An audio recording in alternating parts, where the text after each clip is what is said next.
Sinar matahari sore membakar keras permukaan aspal Surabaya, sebuah kota yang tak pernah tampak berhenti, bahkan sekadar untuk menarik napas. Di dalam rumah makan Sumber Rejeki, udara terasa berat dengan aroma kopi tubruk yang baru saja diseduh, lontong panas yang baru matang, dan suara dentingan sendok yang tiada henti beradu dengan piring porselen. Sari, seorang gadis 23 tahun dengan tatapan yang mencerminkan kedewasaan yang dipaksakan oleh kebutuhan hidup, bergerak di antara meja-meja dengan kelincahan yang hampir berirama. Ia memiliki 2 pekerjaan, tunggakan sewa kos yang sudah 15 hari menumpuk, dan rasa lelah yang menetap di pangkal tengkuknya seperti tamu yang tak mau pergi. Namun ketika Sari bekerja, ia melakukannya dengan kesungguhan yang tampaknya tidak lazim bagi seseorang yang hanya bergaji UMR dan mengandalkan tips untuk menutupi kebutuhan akhir bulan. Hari Selasa itu, ruang makan terasa sangat ramai. Para eksekutif yang terburu-buru memeriksa jam tangan mewah mereka sementara rombongan wisatawan saling bercerita tentang kunjungan mereka ke Tugu Pahlawan. Di tengah hiruk-pikuk yang teratur itu, di sebuah meja terpencil di sudut dekat jendela yang menghadap Gang Teduh, duduklah seorang perempuan tua. Ibu Hartini, sekitar 70 tahun, berpakaian dengan keanggunan sederhana namun tampak usang. Tangan-tangannya yang berbuku-buku dan ditandai oleh waktu gemetar sedemikian rupa sehingga sekadar memegang sendok pun menjadi sebuah perjuangan tersendiri. Sari mengamatinya dari kejauhan sambil mengantarkan pesanan nasi rawon ke meja 8. Ia memperhatikan bagaimana sang nenek memandang mangkuk soto ayamnya dengan campuran rasa frustrasi dan malu, sementara para pengunjung lainnya sama sekali mengabaikannya, tenggelam dalam kehidupan mereka masing-masing yang serba cepat. Ada sesuatu dalam kerapuhan Ibu Hartini yang mengingatkan Sari pada neneknya sendiri, perempuan yang membesarkannya di sebuah desa kecil di Yogyakarta dan yang telah menghabiskan hari-hari terakhirnya berjuang melawan bayang-bayang yang sama seperti yang tampak menghantui perempuan tua di meja sudut itu. Meskipun manajer menatapnya dengan tidak sabar dan meja 4 terus meminta tagihan, Sari merasakan tarikan di dadanya yang tidak bisa ia abaikan. Empati dalam dunia yang digerakkan oleh kepentingan adalah kadang-kadang tindakan paling revolusioner yang bisa dilakukan seseorang. Dengan lembut dan senyum yang berusaha memancarkan ketenangan, Sari mendekati meja Ibu Hartini. Sang nenek mengangkat wajahnya, matanya yang telah redup oleh usia dan kesepian yang menyakitkan untuk dilihat. "Ibu baik-baik saja?" tanya Sari berbisik, berusaha tidak menarik perhatian tamu lain agar tidak melukai martabat perempuan itu. Ibu Hartini mencoba menjawab, namun suaranya keluar lemah, hampir seperti desahan yang terperangkap di tenggorokan. Tangannya kembali berguncang di atas taplak meja putih, menyebabkan beberapa tetes kuah soto terciprat ke permukaan meja. "Ibu punya Parkinson, Nak," jawab Ibu Hartini akhirnya dengan senyum sedih yang tidak sampai ke matanya. Makanya tangan ibu tidak bisa diajak makan dengan tenang. Kadang tangan ini memang tidak mau lagi menuruti perintah hati. Sari menarik napas dalam-dalam. Pesanannya menumpuk. Keringat mengalir di punggungnya dan ia tahu manajer akan menegurnya karena dianggap membuang waktu. Namun saat itu dunia luar seolah berhenti ada. Ia membuat keputusan dalam diam, didorong oleh sebuah kekuatan yang tidak bisa dibeli dengan uang. "Tidak usah khawatir, Bu," kata Sari dengan suara tegas namun lembut. "Tunggu sebentar. Saya akan ambilkan soto yang lebih mudah diminum, dan saya sendiri yang akan menemani ibu." Kurang dari 5 menit, Sari kembali dengan semangkuk soto ayam panas yang mengepul. Mengabaikan tatapan tidak sabar dari seorang tamu di meja sebelah, ia menarik kursi di samping Ibu Hartini dan duduk. Dengan kesabaran yang tak terbatas, ia mulai membantu sang nenek menyuapkan sendok ke mulutnya dengan tangan yang kokoh sebagai penopang bagi tangan satunya yang gemetar. Sambil Ibu Hartini makan, Sari bertanya apakah ada seseorang yang menemaninya atau yang akan menjemputnya. Sang nenek mulai menceritakan kisah-kisah kecil dari masa mudanya, tentang bagaimana Surabaya dulu jauh lebih sunyi, dan bagaimana ia merindukan bau tanah basah dari masa kecilnya. Yang tidak diketahui keduanya adalah bahwa beberapa meter dari tempat mereka, bersandar dengan tenang di dinding kayu tua yang memisahkan ruang makan dengan pintu masuk, seorang pria mengamati mereka dengan tatapan yang luar biasa intens. Dialah Hendra, seorang pria berusia 41 tahun, pemilik 3 perusahaan terbesar di kawasan industri Jawa Timur. Hendra dikenal di dunia bisnis karena kedinginan dan efisiensinya yang tanpa ampun. Dikatakan bahwa hatinya telah mengeras sekeras baja yang diproduksi oleh pabrik-pabriknya. Ia sudah berdiri di sana selama 14 menit dengan secangkir kopi di tangannya yang sudah benar-benar dingin. Matanya tidak pernah lepas dari meja di sudut itu sejak Sari duduk di samping ibunya. Hendra telah membawa Ibu Hartini ke rumah makan itu dan meninggalkannya sebentar untuk mengangkat telepon penting, namun ketika kembali ia terpaku melihat pemandangan itu. Ia telah menyaksikan puluhan perawat dan suster bayaran mengabaikan gemetar ibunya dengan ketidakpedulian yang profesional. Namun ia tidak pernah melihat seorang asing memperlakukannya dengan kelembutan yang begitu tulus. Sesuatu yang Hendra percaya telah lama hilang, sebuah hubungan manusiawi yang mendasar, mulai bergolak di dadanya dengan kekuatan yang membuatnya bingung.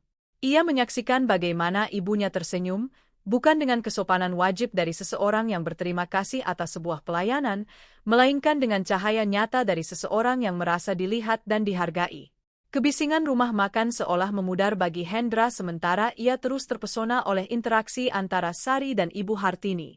Ia bertanya-tanya berapa kali tim asistennya sendiri, pria dan wanita berpendidikan tinggi dengan gaji ratusan juta rupiah, telah memalingkan pandangan ketika Ibu Hartini menumpahkan segelas air di makan malam keluarga. Semua tahu bahwa ia adalah ibu dari Hendra, pengusaha besar itu, dan karena itulah mereka menghormatinya dengan rasa hormat yang penuh ketakutan dan kepatuhan buta, namun tidak satu pun yang pernah meluangkan waktu untuk sekadar bersikap manusiawi kepadanya. Pelayan perempuan itu, yang namanya belum diketahui Hendra, sedang melakukan sesuatu yang tidak bisa dibeli dengan uang. Ia sedang menghadiahkan Ibu Hartini sebuah pemberian yang bernama kesabaran. Ketika Sari akhirnya berdiri untuk kembali ke tugasnya karena tekanan pekerjaan mulai tidak tertahankan, Ibu Hartini menahannya dengan menggenggam pergelangan tangannya dengan lembut. Kekuatan di jari-jari sang nenek mengejutkan gadis muda itu. "Siapa namamu, nak?" tanya Ibu Hartini dengan secercah harapan yang menerangi wajahnya yang lelah. "Sari, Bu. Nama saya Sari," jawab gadis itu dengan senyum sederhana, merasakan kehangatan yang menenangkan di pipinya. "Sari, nama yang indah untuk jiwa yang begitu penuh cahaya," gumam sang nenek. "Terima kasih sudah tidak terburu-buru bersamaku." Sari mengangguk dan segera melangkah kembali ke dapur karena tamu di meja 8 sudah mengetuk-ngetukkan jarinya di meja dengan jelas menunjukkan rasa kesal. Ia tidak menoleh ke belakang, tidak mencari tepuk tangan atau pengakuan dari siapapun. Baginya membantu Ibu Hartini bukan sebuah tindakan amal, melainkan sebuah tindakan keadilan yang wajar. Hendra menunggu Sari menjauh sebelum mendekati ibunya. Ia duduk di kursi yang masih menyimpan kehangatan sang gadis dan menatap piring yang hampir kosong. "Siapa dia, Hendra?" tanya Ibu Hartini dengan suara yang kembali memiliki sedikit kegairahan. "Dia hanya baik hati. Kadang itu saja sudah cukup untuk mengingatkan kita bahwa kita masih ada di sini." Hendra tidak langsung menjawab. Pikirannya bekerja 1000 putaran per menit, mencoba memproses perasaan rendah hati yang aneh yang menguasainya. Ia memanggil manajer rumah makan, seorang pria parubaya bernama Pak Joko, yang datang hampir berlari ketika melihat siapa yang memanggilnya. Hendra mulai mengajukan pertanyaan dengan suara yang bukan suara seorang eksekutif yang memberi perintah, melainkan suara seseorang yang putus asa mencari sebuah kebenaran. Pak Joko yang gugup menceritakan bahwa Sari telah bekerja di sana selama 18 bulan. Ia berkata bahwa Sari selalu datang lebih awal dari siapapun, pulang paling akhir, dan di hari liburnya ia mengantarkan pesanan dengan sepeda motornya untuk membayar biaya pengobatan neneknya, hingga sang nenek meninggal beberapa bulan lalu. Ia bercerita bahwa Sari tinggal di sebuah kos-kosan kecil di kawasan Pakis bersama seorang gadis lain untuk berbagi biaya hidup, dan bahwa ia tidak pernah mengeluh bahkan ketika giliran kerjanya dobel atau ketika tamu bersikap kasar. Hendra mendengarkan setiap kata dalam diam. Apa yang ia temukan dalam 15 menit itu mengguncang sesuatu di dalam dirinya yang telah dibius oleh kekuasaan dan kekayaan selama bertahun-tahun. Sementara Ibu Hartini menyelesaikan makannya dengan ketenangan yang sudah berbulan-bulan tidak ia tunjukkan, Hendra mengambil sebuah keputusan. Ketika Sari melintas lagi di dekat meja untuk mengambil piring-piring kotor, ia memanggilnya. Sari berhenti, mengira mungkin pria itu hendak mengeluhkan sesuatu yang terlambat. "Apakah Mbak kenal ibu saya sebelumnya?" tanya Hendra menatapnya langsung ke mata. Sari mengernyit bingung dengan pertanyaan itu. "Tidak, Pak. Saya tidak punya kesempatan mengenalnya sebelumnya." "Kenapa Bapak bertanya?" "Karena Mbak merawatnya seperti sudah mengenalnya seumur hidup, seperti darah daging sendiri," jawab Hendra, dan untuk sesaat suaranya sedikit bergetar. Beliau butuh bantuan, kata Sari dengan kesederhanaan yang melucuti sepenuhnya pertahanan sang miliarder. Itu satu-satunya yang saya punya untuk ditawarkan saat itu. Sedikit waktu dan tangan yang kuat. Tidak ada yang istimewa. Hendra mengeluarkan sebuah kartu dari sakunya. Kartu nama elegan dari kertas tebal dengan namanya tercetak dengan huruf yang sederhana namun tegas, Hendra Prasetyo. Ia mengulurkannya kepada Sari.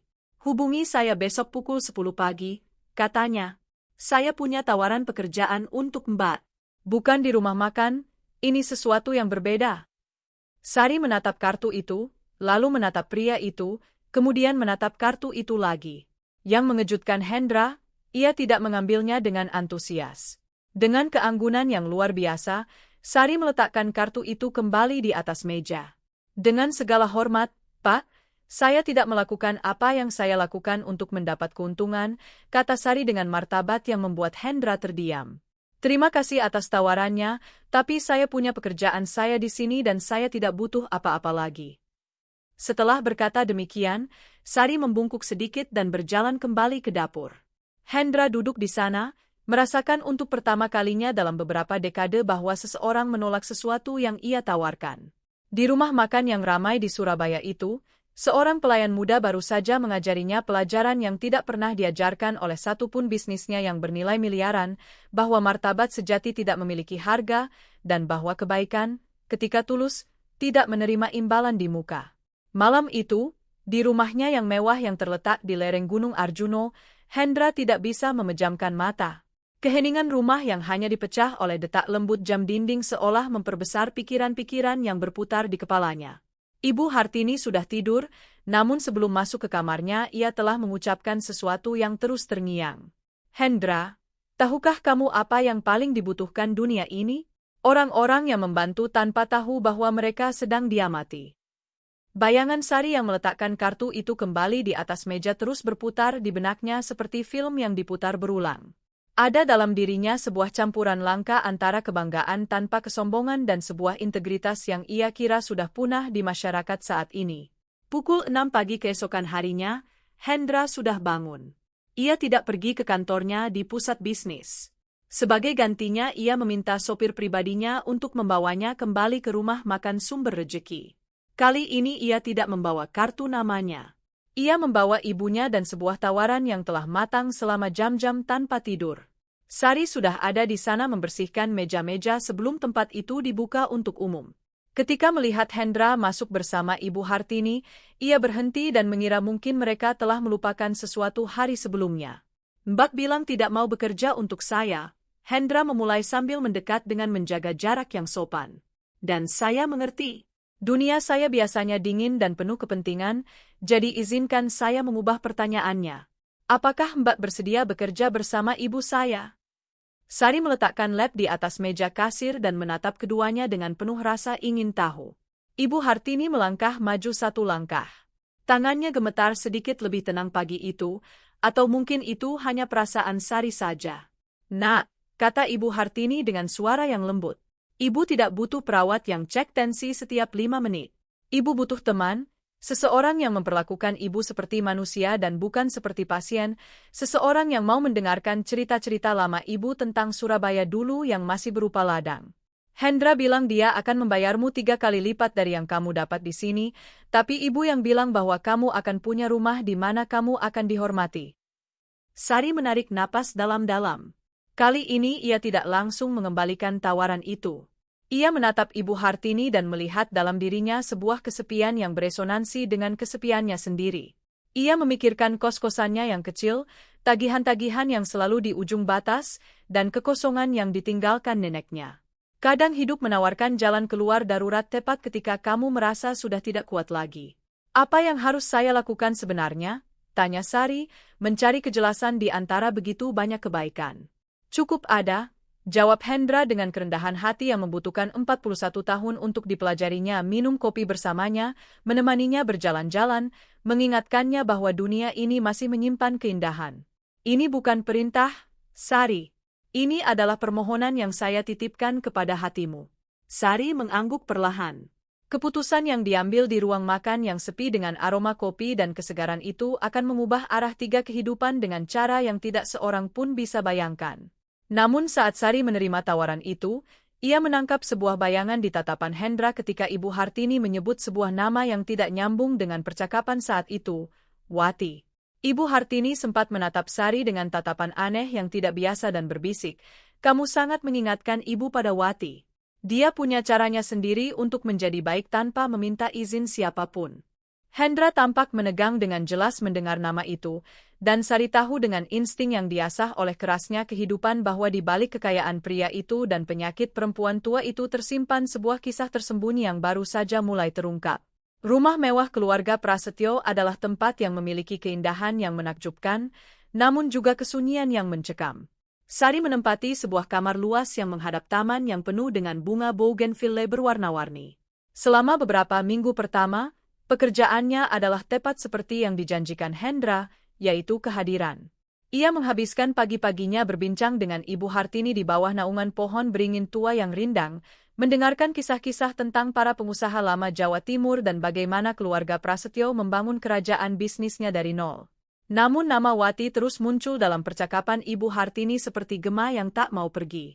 Suatu hari, ketika mereka sedang minum teh melati bersama, Ibu Hartini terdiam menatap sebuah liontin tua yang ia kenakan di lehernya.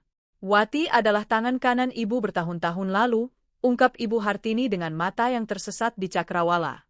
"Dia gadis sederhana seperti kamu yang bekerja di rumah ini ketika Ibu masih sehat. Dia hamil dan ayah si anak tidak pernah mau bertanggung jawab. Tapi suatu hari, ketika si kecil baru berusia 3 tahun, Wati menghilang." Sari merasakan merinding yang menjalar sepanjang tulang punggungnya. "Menghilang begitu saja?" tanyanya dengan suara bergetar. "Dia pergi suatu pagi ke pasar dan tidak pernah kembali," lanjut Ibu Hartini. "Dia tidak meninggalkan surat, tidak membawa barang-barangnya, dia meninggalkan anaknya di sini bersamaku. Aku membesarkannya seperti darah dagingku sendiri. Anak itu adalah Hendra." Sari terdiam tanpa napas. Pengungkapan bahwa Hendra adalah anak adopsi dan bahwa ibu kandungnya telah meninggalkannya menjelaskan banyak hal tentang kedinginan pria itu. Namun ada sesuatu dalam cerita itu yang tidak cocok dengan gambaran yang Ibu Hartini miliki tentang Wati. Menurut sang nenek, Wati mencintai anak itu melebihi hidupnya sendiri. Saat mereka berbicara, Hendra masuk ke teras belakang. Wajahnya mengeras ketika menyadari topik pembicaraan mereka. "Bu, kita sudah pernah bicara soal ini," katanya dengan nada tajam. "Masa lalu adalah wilayah yang sudah mati. Tidak perlu menggali kuburan lama. Masa lalu hanya mati ketika seluruh kebenaran telah diucapkan," jawab Ibu Hartini dengan ketegasan yang mengejutkan. Hendra berpaling ke arah Sari dan sesaat topeng pengusaha sukses itu retak. Ada rasa sakit yang lama dalam matanya, rasa sakit seorang anak berusia 3 tahun yang masih menunggu ibunya muncul dari balik pintu gerbang rumah. Malam itu, Hendra memanggil Sari ke ruang kerjanya. Udara terasa berat dengan ketegangan dan aroma rokok serta kayu tua. "Ibu sudah menceritakan soal Wati kepadamu," katanya tanpa basa-basi. "Yang tidak dia tahu adalah bahwa aku sudah menemukannya 3 tahun lalu menggunakan semua sumber dayaku. Aku berhasil melacak keberadaannya." Sari mendekat ke meja sambil merasakan lantai di bawah kakinya mulai bergetar. "Dia masih hidup. Kenapa Mas tidak memberitahu Ibu Hartini?" "Dia masih hidup," jawab Hendra dengan suara serak. "Dia tinggal di sebuah kota kecil bernama Malang, sekitar 70 km dari sini. Tapi aku belum memberitahu ibuku karena aku belum tahu apakah aku bisa memaafkannya, dan karena ada sesuatu yang lain, sesuatu yang Wati ceritakan kepadaku yang mengubah segalanya yang kita kira tahu tentang kepergiannya." Hendra mulai menceritakan kisah nyata tentang apa yang terjadi 40 tahun lalu. Wati tidak pergi atas kemauan sendiri. Rudi, adik laki-laki Ibu Hartini yang ambisius dan mengelola keuangan keluarga saat itu, telah mengancam nyawanya. Rudi takut bahwa jika Ibu Hartini terlalu menyayangi anak seorang pembantu, warisan keluarga bisa terancam. Pada suatu pagi hujan, Rudi mencegat Wati di pintu gerbang dan memberinya ultimatum. Jika dia tidak pergi dari Surabaya hari itu juga, Rudi akan memastikan polisi menuduhnya mencuri dan ia tidak akan pernah lagi melihat sinar matahari. Wati yang masih muda, sendirian, dan ketakutan melarikan diri ke selatan, berharap suatu hari bisa kembali menjemput anaknya. Namun Rudy memastikan setiap usahanya digagalkan, mencegat surat-suratnya dan mengancam siapapun yang mencoba membantunya. Rudy meninggal 6 tahun lalu, kata Hendra sambil mengepalkan tinju di atas meja. Dia membawa rahasianya ke liang kubur. Wati menghabiskan puluhan tahun bekerja di rumah orang lain di Malang, menabung setiap rupiah untuk mencoba menemukanku. Tapi ketika dia sudah punya kemampuan, aku sudah menjadi orang yang berkuasa dan dia takut aku akan membencinya karena sudah meninggalkanku. Sari mendengarkan dengan air mata di matanya. Ia memikirkan ibunya sendiri, yang hanya tersisa selembar foto buram dan sebuah nama, Wati. Kebetulan itu terasa begitu kuat hingga ia merasa kehabisan udara. "Kenapa Mas menceritakan ini kepadaku?" tanya Sari dengan suara hampir tak terdengar. "Karena ibu benar," jawab Hendra menatapnya lekat-lekat. "Kamu mirip dengannya. Bukan hanya dari wajah, tapi dari cara merawat orang lain tanpa bertanya kenapa. Besok kita akan pergi ke Malang. Aku ingin kamu ikut bersama kami. Ibuku perlu tahu kebenarannya dan aku butuh seseorang seperti kamu di sana untuk menopang kami jika semuanya runtuh." Keesokan harinya, perjalanan menuju Malang berlangsung dalam keheningan. Pemandangan Jawa Timur dengan bukit-bukitnya dan kebun jeruk yang menghijau berlalu cepat di balik jendela mobil. Ibu Hartini duduk di kursi depan dengan pandangan yang tersesat di jalan raya, merasakan bahwa perjalanan ini bukan sekadar jalan-jalan biasa. Setibanya di sebuah rumah kecil bertembok putih beratap genteng merah, jantung Sari berdegup begitu keras hingga ia takut akan melompat keluar dari dadanya. Seorang perempuan berambut putih dan bermata jernih sedang menyiram pot-pot bunga melati di depan rumah. Ketika melihat mobil berhenti, perempuan itu menjatuhkan gayungnya. Waktu seolah berhenti. Hendra turun dari mobil lebih dulu, diikuti oleh Ibu Hartini dan Sari. "Wati," bisik Ibu Hartini dengan suara yang mengandung 40 tahun penantian. Perempuan itu menutup mulutnya dengan kedua tangannya. Matanya memenuhi air mata ketika mengenali perempuan yang selama ini menjadi mentornya, dan lelaki yang dulu adalah anak kecil yang tidak pernah berhenti ia cintai. Namun ketika pandangannya jatuh pada Sari, sesuatu yang luar biasa terjadi. Wati berjalan menuju Sari, mengabaikan yang lain untuk sesaat. "Sari," bisik Wati dengan suara yang memutuskan sisa-sisa pertahanan terakhir gadis muda itu. "Bagaimana ibu tahu nama saya?" tanya Sari, meskipun di lubuk jiwanya ia sudah mengetahui jawabannya. "Karena akulah yang memberimu nama itu sebelum kamu harus tinggal bersama nenekmu di Yogyakarta," jawab Wati sambil pecah dalam tangis yang membebaskan. "Karena setelah Rudy mengusirku, aku punya anak perempuan lagi, tapi kemiskinan dan ketakutan memaksaku menitipkanmu kepada satu-satunya orang yang bisa melindungimu sementara aku berjuang untuk bertahan hidup." Pertemuan di ruang tamu kecil di Malang itu adalah perpaduan antara kepedihan, pengampunan, dan pengungkapan yang melampaui fiksi manapun. Ternyata Sari dan Hendra adalah kakak adik seibu. Wati, setelah diusir dari Surabaya, telah mencoba membangun kembali hidupnya, namun takdir terus memukulnya bertubi-tubi. Ia melahirkan Sari beberapa tahun kemudian, namun ketika ia jatuh sakit dan berada dalam kemiskinan yang paling dalam, ia memutuskan menitipkan si kecil kepada neneknya di Yogyakarta, berharap di sana anaknya bisa mendapatkan kehidupan yang lebih stabil dari yang bisa ia berikan. Wati tidak pernah berhenti mencari kedua anaknya, namun bayangan Rudy dan ketiadaan sumber daya telah membuatnya terperangkap dalam kegelapan selama puluhan tahun. Hendra yang terharu sampai ke tulang sumsum memeluk ibu kandungnya untuk pertama kalinya dalam 40 tahun. Ibu Hartini, jauh dari merasa dikhianati, menggenggam tangan Wati dengan penuh kasih sayang. "Maafkan aku karena tidak melindungimu dari adikku," kata Ibu Hartini dengan tulus. "Maafkan aku karena telah mempercayai kebohongan tentang kepergianmu." Sore itu, di bawah langit Malang yang cerah, sebuah keluarga yang telah dihancurkan oleh ambisi satu orang dibangun kembali. Sari akhirnya mengerti mengapa ia selalu merasakan hubungan yang tak terjelas dengan orang-orang tua, dan mengapa hatinya mendorongnya untuk membantu Ibu Hartini di rumah makan itu. Itu bukan sekadar kebetulan, itu adalah takdir dari Allah yang membimbingnya kembali kepada jati dirinya yang sesungguhnya. Hendra memutuskan bahwa Wati akan pindah bersama mereka ke Surabaya. Rumah mewah yang sebelumnya adalah monumen kesunyian dan kedinginan itu kini dipenuhi kehidupan, percakapan panjang, dan tawa dua ibu yang berbagi cinta kepada anak-anak yang sama. Sari tidak berhenti bekerja, namun kini ia melakukannya dengan mengelola sebuah yayasan sosial yang didirikan Hendra untuk membantu penderita Parkinson dan mendukung perempuan dalam situasi yang rentan, memastikan bahwa tidak ada satu ibu pun yang harus kembali memilih antara keselamatannya dan anak-anaknya. Hidup memiliki caranya sendiri yang sangat khas untuk mengajarkan kita bahwa tidak ada satupun hal yang kita lakukan yang jatuh sia-sia. Kadang kita berpikir bahwa sebuah gestur kecil berupa kebaikan, seperti membantu seseorang menyeberang jalan atau meluangkan beberapa menit perhatian untuk seorang lansia yang merasa kesepian, adalah sesuatu yang tidak berarti dalam skema besar kehidupan. Namun kisah Sari, Hendra, Ibu Hartini, dan Wati membuktikan kepada kita bahwa kebaikan adalah mata uang paling berharga yang ada, dan bahwa ketika kita memberikannya tanpa mengharapkan apapun sebagai balasan, Allah akan mengembalikannya dengan bunga yang tidak bisa kita bayangkan. Bagi mereka yang sudah menempuh sebagian besar perjalanan hidup, bagi mereka yang sudah beruban dan membawa di kulitnya bekas-bekas dari 1000 pertempuran, kisah ini bergema dengan sebuah kebenaran yang mendalam. Tidak pernah terlambat bagi kebenaran untuk muncul ke permukaan dan tidak pernah terlambat untuk menyembuhkan luka-luka masa lalu. Seringkali para lansia dipandang oleh masyarakat sebagai makhluk yang rapuh yang sudah tidak punya apa-apa lagi untuk disumbangkan, namun pada kenyataannya merekalah yang menjaga ingatan dan kebijaksanaan yang kita butuhkan agar tidak kehilangan arah.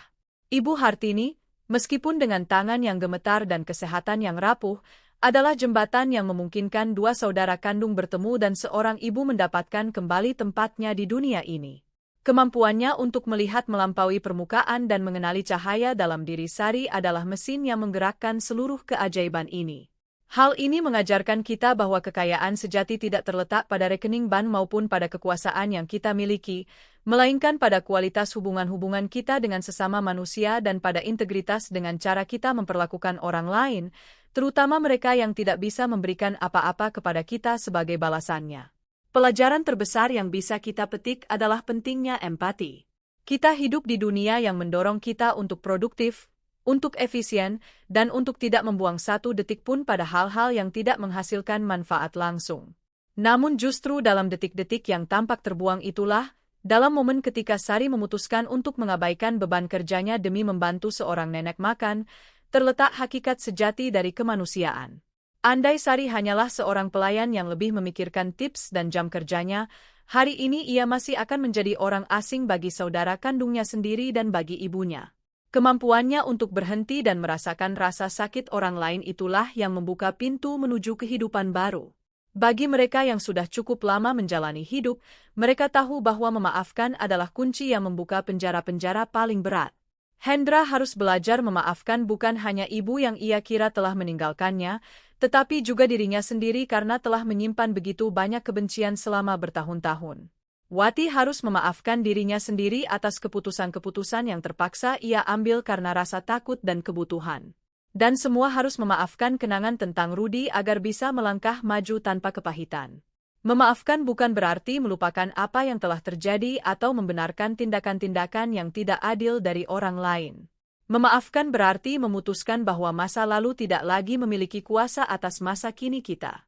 Ia adalah pilihan sadar untuk membebaskan hati agar kedamaian bisa bersemayam di dalamnya. Pada akhirnya, satu-satunya hal yang benar-benar kita bawa adalah cinta yang mampu kita berikan dan terima. Rumah-rumah mewah, gelar-gelar kehormatan, dan kesuksesan profesional tertinggal di belakang, namun gema dari sebuah perbuatan baik bergema hingga keabadian. Semoga kisah ini menjadi pengingat bahwa selalu ada harapan, bahwa pertemuan-pertemuan bukanlah kebetulan, dan bahwa bahkan di momen-momen paling gelap sekalipun, sebuah percikan kecil kebaikan bisa menyulut kobaran cahaya yang mengubah kehidupan semua orang di sekitar kita. Jangan pernah meremehkan kekuatan cahayamu sendiri, karena kamu tidak pernah tahu siapa yang sedang kamu bantu untuk menemukan jalan pulang, hanya dengan menjadi dirimu sendiri. Hidup adalah siklus yang sempurna di mana benih cinta, selalu tanpa pengecualian, menghasilkan panen keajaiban.